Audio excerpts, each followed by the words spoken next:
Hello and welcome to Ask MandR episode 303, the series where I answer your questions. And this week I am not in the normal place. As you can tell, I am in a completely different studio space at Atlanta Brick Co. because I'm in town for Atlanta Brick Con. First question from Tony says, how long should we expect the March sets with exclusive minifigs for the 25th anniversary to stay on shelves? I want to pick up an extra of some of the sets for a couple of birthday gifts, but I don't know if I can wait or if I should try to get them ASAP. So if we look at the 20th anniversary, there were a couple of abnormally fast retiring sets in that year. Specifically the Snowspeeder and I believe the Slave 1 retired after about like 9 months on shelves. So it cannot be completely entirely ruled out that some of these sets would also receive a quick and swift retirement. At least with the Tantive Hallway and the R2-D2 so far, I have zero reason to believe that. They are two specific types of sets that I think are the types of sets that would stay on shelves for at least a year and a half. Just because they're 25th anniversary figures for this year and the sets are 25th anniversary sets doesn't mean they will only be available this year. It is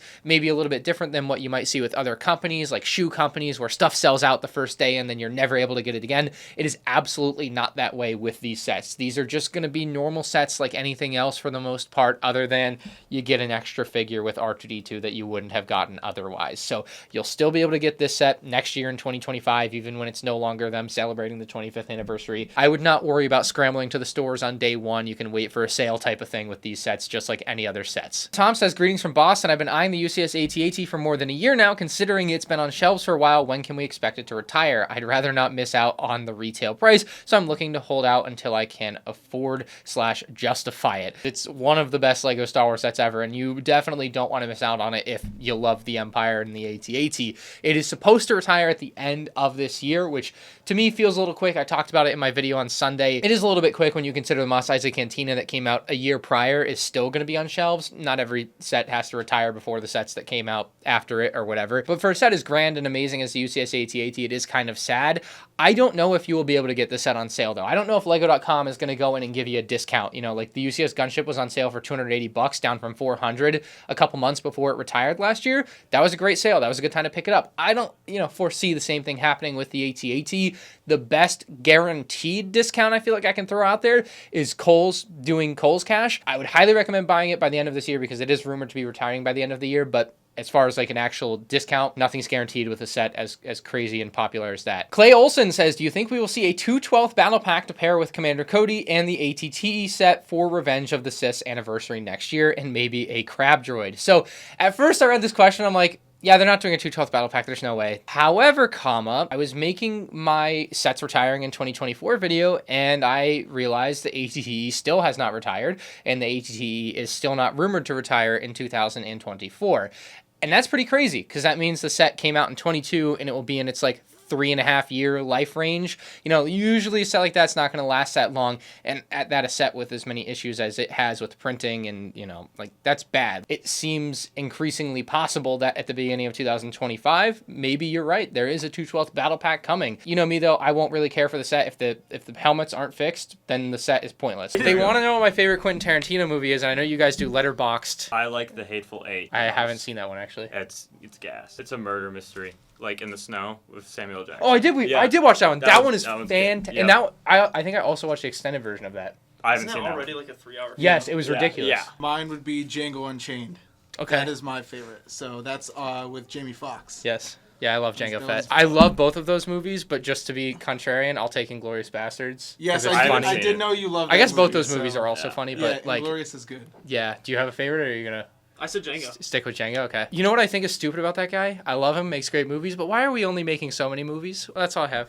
Thank Okay, you for your movie help. Yep, of course. Awesome. Oh, follow at Bulgelug. We ever dared you. We have another random guest, and our question from Chase says, what helmets would you like to have seen out of the helmet line before LEGO made the switch to MIDI scale sets? I need a second to think. What were some of the ones that you would have liked to see? All right, I'm going in a non-helmet direction because I found it really interesting that Star Wars specifically, so all of this helmet bust thing started kind of at the same time in 2020, and Star Wars specifically was helmets only. We won't even touch C-3PO, which Right. was silly because they did the Dark Trooper.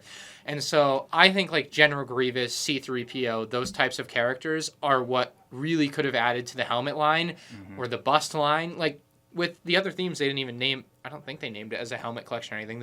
It was just Spider-Man. Right. Yeah. To just get General Grievous or C-3PO, I think would have been incredible. And that's completely missed opportunity. No, that's true. That's a good point, especially, when you look at the Spider-Man head, it's not a helmet. It's literally just Spider-Man's head. So, you know, it Or is feels it the like mask technically, or is yeah, it the head? yeah. I guess like a mask, you could say. I think an obvious one that also could have dipped into the sequel trilogy and just given us a little piece of that would have been a First Order Stormtrooper helmet. Oh, actually, that's kind of yeah. Just that's kinda because sick. we have the classic Stormtrooper Yeah. helmet, we have Clone Trooper helmets. yeah. You have to finish off the succession of the helmet line with their armor there. So the first one that comes to mind for me, I think, would be a First Order helmet. Potentially in the same vein as a First Order helmet would have been a Captain Phasma helmet, either with like drum, maybe with the like drum lacquered silver pieces. That one really could have popped and looked really nice on display as well. So those probably would be my top two. Well, thank you. Yeah. Nice to see you. Yeah, nice to see you Have fun too. out there. Thanks, I will. Rex Eater wants to know where he can find the AAT polybag. I've looked at major retailers and can't find it. Yeah, I don't know what the deal is with the Star Wars polybags. Sometimes they're at Target and Walmart, and sometimes they aren't. Personally, I recently found them at Barnes & Noble, and I know that Barnes & Noble has them on their website. That is the only place that I know of for sure has them because I've bought them there. So definitely Barnes & Noble, but yeah, I don't know the deal with those. I still don't understand why Lego.com and Lego stores don't sell the polybags. They could have a whole polybag wall. You know how sick that would be? Next question from Dave. Long one says, hey Ryan, love your videos. I've been watching for about 2.5 years now. I'm a teen about to go to college this year, and I was wondering what the status of my collection should look like moving into this next part of my life. Is it better to passively collect sealed sets and keep them at home? Should I display or store any in my dorm room? What did you do when you went to college? Oh, Dave, I didn't go to college. I lived in my parents' house the whole time and did community college, and then secretly dropped out and then told them I was doing online classes while I was really just doing YouTube, trying to make that work. And it worked. Obviously, I don't have the first-hand experience maybe that you're looking for, but I've obviously have friends and fans that I've talked to over the years that have had that sort of experience. And the general consensus seems to be, or what I see people do, is they will buy things on eBay, whatnot, Lego.com, et cetera, and they'll just have it shipped to their parents' house, and it will just all go there. And then whenever they come home for Christmas or whenever they're done with their college, they just have all of this stuff there waiting for them. And I think that's the most sensible thing. I don't know how big your dorm room is, but I wouldn't recommend bringing a ton of stuff to your dorm room. Again, I didn't go away to college. I don't know how rowdy it can or can't get. Depends on, whether you're in a frat house or whatever, I suppose. There's probably different situations for different people. Bring maybe a few of your favorite sets, put them as like small decor pieces. But like bring your whole collection to college when it's a temporary thing, I think is a bit silly. So wouldn't recommend that, but I would recommend if you wanted to stay into Lego to just keep doing it, but send it to your parents' house as long as they're willing to let you do that. Next question from BB90487. He says, did you ever get over eye floaters? How? No, I have eye floaters for people that don't know, and they suck. It's the best way to describe it is painless torture, and I never got over them. They're still there. I just try to live with them because there's literally nothing else I can do besides pay like a ton of money to get surgery that's not guaranteed to work. Small health update, I suppose, for me. Next question from Studtastic Studio says, since you are in a journey to collect everything Lego Star Wars, I'm curious if you have gotten the Lego Star Wars M&M Mosaic from 2005. If not, is this something you would like to get eventually? I do have one. I bought it a few years ago. I want to say on Mercari for $1,500 or so. Like, way cheaper than you might think something like that would go, I would say. And I think I did a video on it at the time, but, it's not like a great video. I want to do a rare collection video like I did like 5 years ago, but my rare collection, or what I consider to be rare, has grown so large that it would be like an insane video. And I should probably still do it, but I think you might have seen me doing some shorts content with stuff like that. I think that's really the direction that you're going to see that go. So like the M&M Mosaic, I am eventually here soon going to make a short on it, probably realistically in 2025 for the anniversary, since it is a Revenge of the Sith Mosaic, technically. Next question from Blue Wombat. He says, why did Lego start using tan hands for the Snow Trooper minifig? So it depends on what source material you're looking at, but it's not completely unreasonable for Lego to use tan hands for Stormtrooper, or rather Snow Trooper minifigures. There are different cases where they are doing things that I think is unreasonable, but I don't think this is one of them. If you look at like the First Order Snow Trooper, you can see he clearly has white gloves. And when you put it side by side with the, in-universe image of a Snow Trooper, his gloves are not clearly white. They're like off-white, close. You could make the argument that they are tan. I kind of wish Lego would go back to white. I think it just looks cleaner, looks better, would be nicer overall. It's what they had been doing forever. Brickzar, who I wish was here, I don't know if he might be stopping in today, but he says, you shouldn't have to be in the ambassador program to have the access to interview people or get invited to things. And Brickzar, I wish he was here. I should have asked him if he was going to be coming by. He knows, that it didn't used to be this way. Basically, the land took all this stuff that used to be kind of thrown out there to the people and made it private. RC Photos Video says, have you ever considered applying for the Lego Masters TV show? So they reach out to basically everyone. They've reached out to me in the past. People will basically DM any Lego Instagram account and ask you if you're interested, because they're, you know, casting a wide net to try to find the best people they can, most interesting people they can for the show, I guess. If I was going to do it, I mean, Rod and I would probably be a pretty sensible team. Like, football player and YouTuber would be a pretty crazy like combo of like you know, Lego Masters contestants. So, you know, I think that's the aspect that they come at it from a lot. I'm not all that interested in doing it though. Lego Masters to me is a big opportunity cost, because if I went on Lego Masters, that's weeks and weeks and weeks of not being able to make YouTube content, and not being able to run business stuff, and not being able to do things I like, and not, you know, I've heard it's a grind. I'm sure it is a lot of work to go and win. I know Duckbricks, who was here, just won last season. I wish he was here. Actually, I would have totally had him come in, and he just left. I would have had him come in and talk about it for a second. Next question from Akisha says, have you seen the new Ninjago set coming out in March? It's really good, and if so, will you do a review? I probably won't do a review, but it's a incredible landscape piece. You know, it's fantastic. It looks amazing. It's probably the best looking Ninjago set I've ever seen. Maybe the city sets are also on that level, but this thing is incredible. The Dunce Fish says, if you were given the chance to change Lego's motto to be more realistic and truthful, what would it be?